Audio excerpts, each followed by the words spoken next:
అందరికీ నమస్కారం. జై తెలంగాణ. ఫస్ట్ ఆఫ్ ఆల్ గత 3-4 రోజుల నుంచి గత వారం రోజులుగా జరుగుతున్న పరిణామాలు చూస్తే మనం తెలంగాణలో ఎవరిని ఇన్స్పిరేషన్ తీసుకోవాలని భయం వేస్తుంది. ఎవరైతే మేధావులు, ఎవరైతే మంచి విశ్లేషకులు, ఎవరైతే యువతకి ఒక మార్గదర్శకులు అనే వాళ్ళే ఇలా మాట్లాడుతుంటే నేను తప్పు చేశానా, వీళ్ళని ఇంకొక లెవెల్లో ఊహించుకున్నాను అనుకున్నాను. ఎందుకో కొంచెం బాధ కూడా అనిపించింది. ఈరోజు ఈ ప్రెస్ మీట్ పెట్టడానికి కారణం, ఇది ముగిద్దామా లేదా మీరు డిసైడ్ చేసుకోండి. పాషం యాదగిరి గారు, నేను మిమ్మల్ని ఎప్పుడు కలవలేదు, పేరు మాత్రం విన్నాను, చాలా గొప్పగా విన్నాను. కానీ నిన్న ఫస్ట్ టైం ఈ చూసిన తర్వాత నాకు మిమ్మల్ని గారు అనాలంటే నాకు నా మీద ఏంటి ఈయనేంటి ఇలా మాట్లాడాడు, అసలు ఏంటి ఈయన బ్యాక్గ్రౌండ్ ఏంటి, ఈయన మనస్తత్వం ఏంటి, ఈయన సీనియర్ జర్నలిస్ట్, విశ్లేషకులు, విద్యావేత్త, ఎంతోమంది తెలంగాణ ఉద్యమంలో ఎంతో మందిని చైతన్యవంతులు చేసిన ఆ పెన్ను ఇలా మాట్లాడుతుందా అని కొంచెం బాధేసింది. ఆయన మాట్లాడిన మాటలు మీ ఇంట్లో వాళ్ళకి ఒక్కసారి చూపించండి యాదగిరి గారు. మీ ఇంట్లో వాళ్ళు హర్షిస్తారని చెప్పుకుంటే నేను నిజంగా ఒప్పుకుంటాం.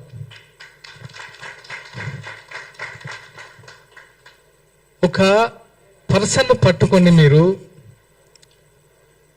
ఎలాంటి మాట్లాడారో ఒకసారి మీరు మాట్లాడిన వీడియో మీరే చూసుకొని సిగ్గుపడండి.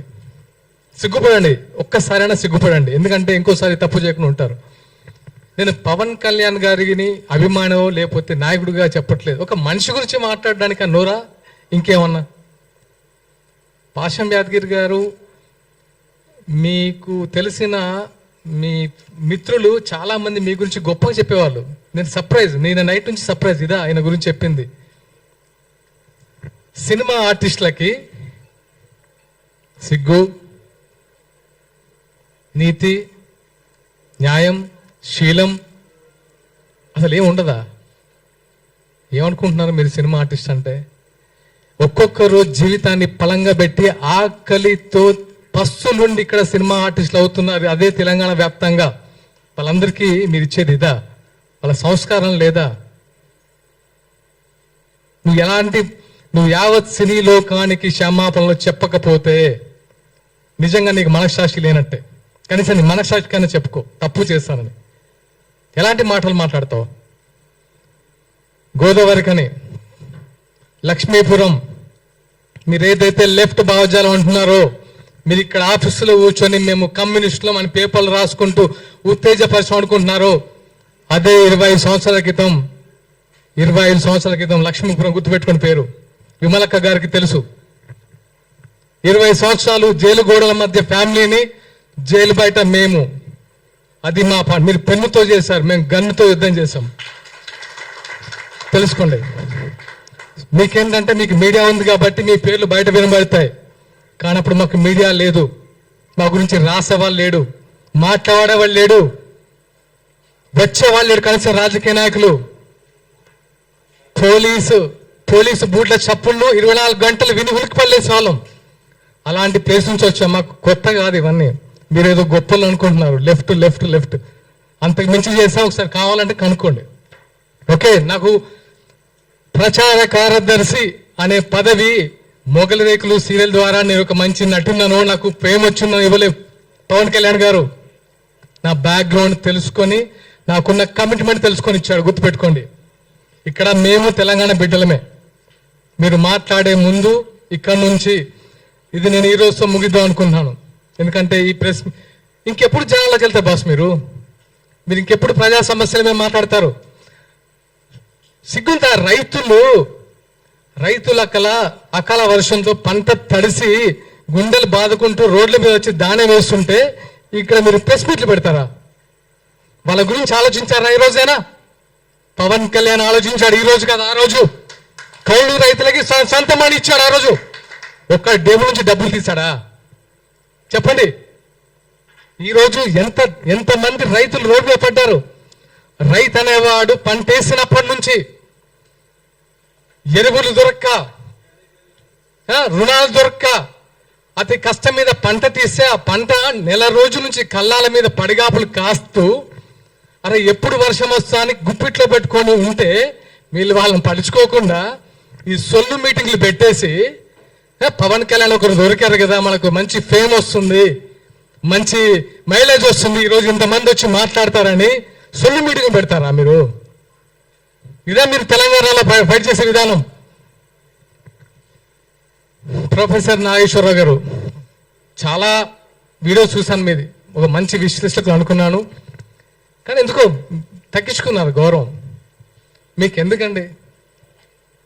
మీరు అన్ని పార్టీలు సేమ్ మీ ముందు, మీరు అన్ని పార్టీ నాయకులు మీకు రెస్పెక్ట్ ఇస్తారు. మీరు ఆ ఒక్క మాట తొల్లారు, ఉపసంస్కరించుకున్నారు, అయిపోయింది. దాంతో మళ్ళీ రౌండ్ టేబుల్ మీటింగ్ అని నలుగురు రెచ్చగొడితే వచ్చేసి అసలు పవన్ కళ్యాణ్ గారు కుల ప్రస్తావన తీస్తారా? తీయండి, ప్రూఫ్ ఇవ్వండి.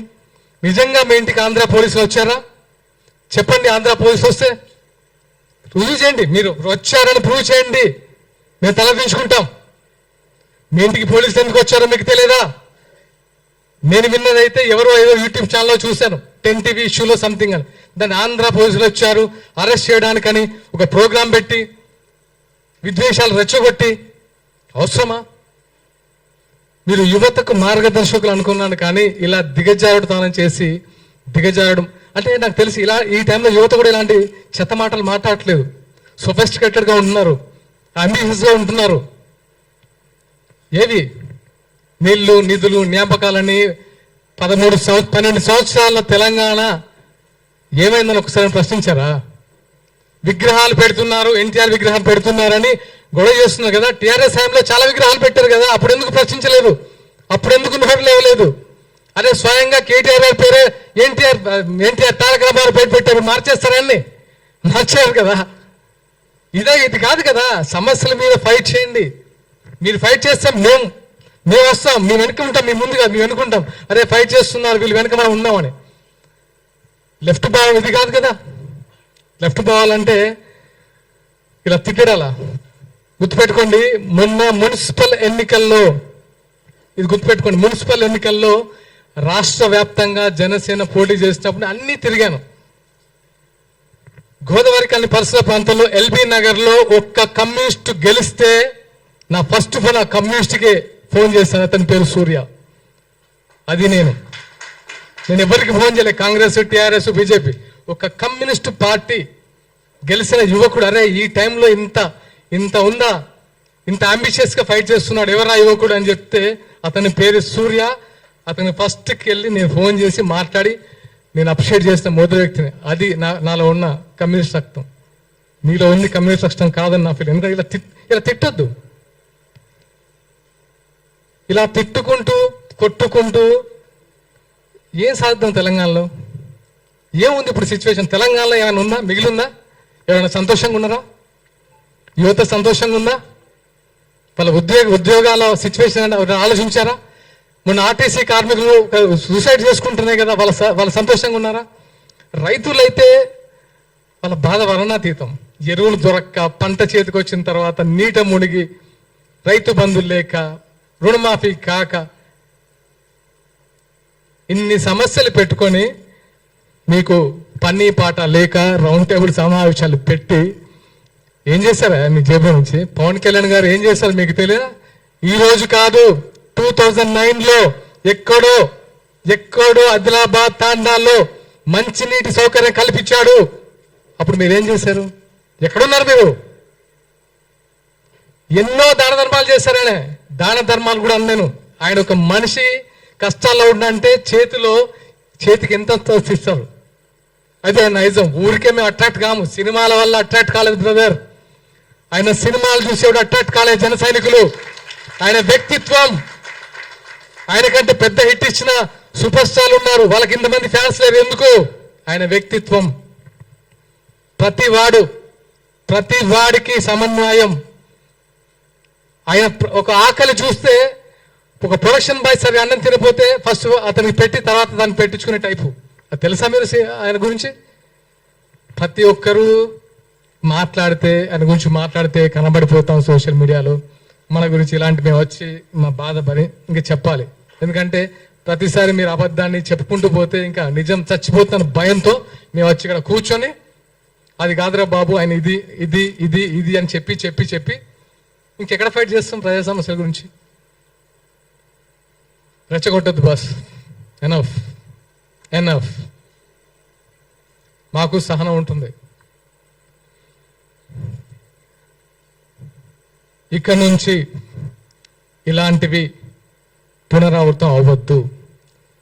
ఇది ఈరోజు ముగిద్దాం ప్లీజ్ ప్లీజ్. ఇంకా ఇలాంటి పవన్ కళ్యాణ్ని హైదరాబాద్ రాకుండా అడ్డుకుంటాం. ఎవరికైనా దమ్ముందా? ఉందా? మీకు దమ్ముందా? దమ్ముందా చెప్పండి, తెలుసుకుందామా? ఆపగలరా? మీకు రాజ్యాంగ విలువలు తెలుసా? రాజ్యాంగ హక్కులు తెలిసే మాట్లాడుతున్నారా? తెలంగాణలో జనసేన పార్టీ చాలా బలంగా ఉండబోతుంది. ఖబర్దార్ గుర్తుపెట్టుకోండి. మేము ఇప్పటి వరకు చాలా ప్లీజింగ్గా కూడా కాదు, అరే మా కళ్యాణ్ గారు నేర్పిన సంస్కృతి అంటే తగ్గాలి, మనం తగ్గాలి, తగ్గుదాం. కానీ మేము ఎదురు తిరగాల్సి వస్తే మాత్రం నిజంగా తట్టుకోలేరు బాస్, తట్టుకోలేరు. అది గుర్తుంచుకోండి. మరొకసారి చెప్తున్నాను, విమలక్క గారికి మనస్ఫూర్తిగా థ్యాంక్స్ చెప్తున్నాను. ఎందుకంటే నేను వచ్చేటప్పుడు అమ్మతో మాట్లాడాను. అమ్మ ఏంటిది ఇలాంటి సిచ్యువేషన్ క్రియేట్ అయింది, ఇలా కాదు కదా. తెలంగాణలో మీరందరూ మాకు ఒక మార్గదర్శకులు, మీరే ఇలా మాట్లాడితే మేమెవరిని మార్గదర్శకంగా తీసుకోవాలి అని అడిగాను. ఆ మంది చిన్న అప్పుడప్పుడు దొలుతుంటాయి, దీన్ని ముగింపు పలకండి అని. అమ్మ మీకు ఇచ్చిన మాట ప్రకారం ఈరోజు నేను ముగిద్దాం అనుకుంటున్నాను, మీరు కూడా దయచేసి ముగించాలని కోరుకుంటున్నాను. అండ్ ముఖ్యంగా మీడియా మిత్రులకి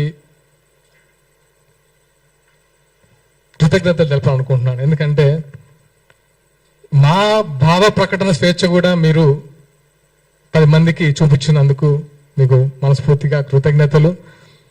అండ్ జనసేన కార్యకర్తలందరూ నొచ్చుకోకండి. ఎందుకంటే ఇప్పుడు యాదగిరి గారిని నేను కూడా మీరు అన్నట్టు మాట్లాడితే మీకు ఫ్యామిలీ ఉంది, భరించగలరా? ప్రొఫెసర్ నాగేశ్వరరావు గారిని మీరు భరించగలరా మీ ఇంట్లో వాళ్ళు? మరి పవన్ కళ్యాణ్ గారి ఫ్యామిలీ ఎన్నిసార్లు భరించాలి సార్? ఎంతమంది భరించాలి? అక్కడ ఏపీలో వాళ్ళైతే నోరు పెట్టాలని తెలిసిందేగా. ఇంకెంతకాలం భరిస్తాడు ఆయన కూడా సహనం ఉంటుంది కదా. ఇంకానా 3 పెళ్ళిళ్ళు 2 పెళ్ళిళ్ళు ఏంటి బాస్? ఇంకా ప్రపంచంలో ఎవరికి సిచ్యువేషన్స్ వల్ల అవ్వట్లేదా? ఆయన ఏమన్నా రాజ్యాంగ విరుద్ధంగా చేశారా? ఆయన ఏమన్నా హింస పెట్టారా వాళ్ళ వైఫ్స్ని? వాళ్ళే బయటకు వచ్చి ఆయన గురించి గొప్పగా చెప్తారు, మీకు వచ్చే నష్టం ఏంటి? ఇంకా చాలు, enough. Thank you all, thank you so much. Thank you. మీకు మళ్ళీ ఒక రిక్వెస్ట్ అన్న, ఇటు